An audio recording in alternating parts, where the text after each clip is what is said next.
Hello everyone, this is the second part of the topic, brief explanation of the four whorls of a flower. Now we will talk about the gynoecium, that means the system, or we can say the collectively groups of carpel.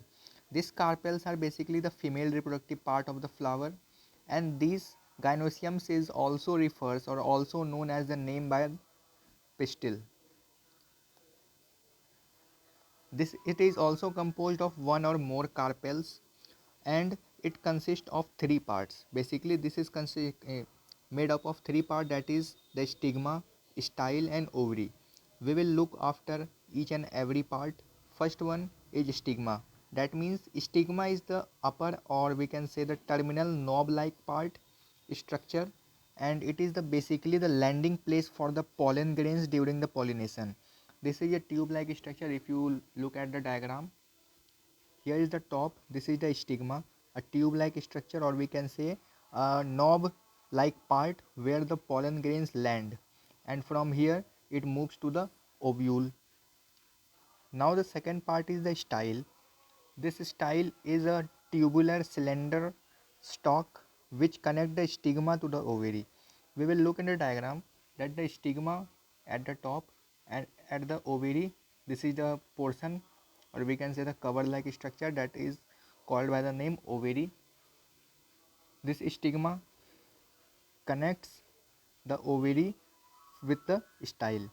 This is basically a tube like structure, and between it there is a pollen tubes. Now the third part, that is the ovary, the main function of the female reproductive organ of the flower. The ovary is basically a swollen basal portion that is composed of one or many fused carpels, or we can say forms from a fused carpels.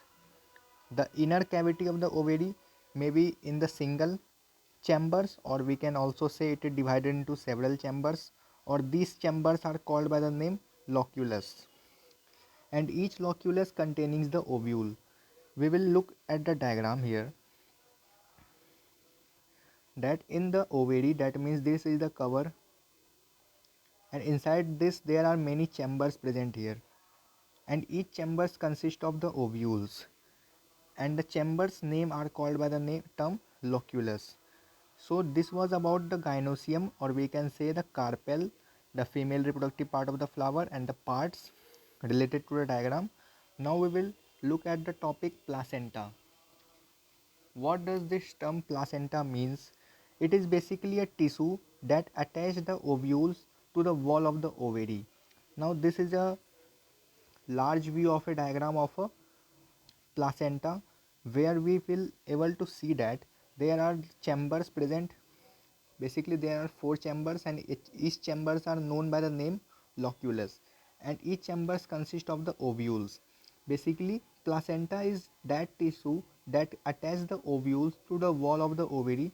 Now you will look at this point, that all the ovules of the chambers are attached with one tissue.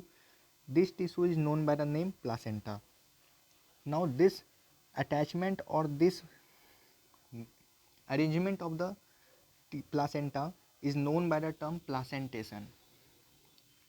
Now this placentation is a manner in which the ovules are arranged, or we can say attached to the walls of the ovary, and ovary after the pollination they become the flower, or we can say the flower will convert into the fruit, and ovary basically becomes the fruit, and the ovules become the seed after the fertilization, or we can say after the pollination, when the pollen grains enter into the stigma through the stigma to the ovules.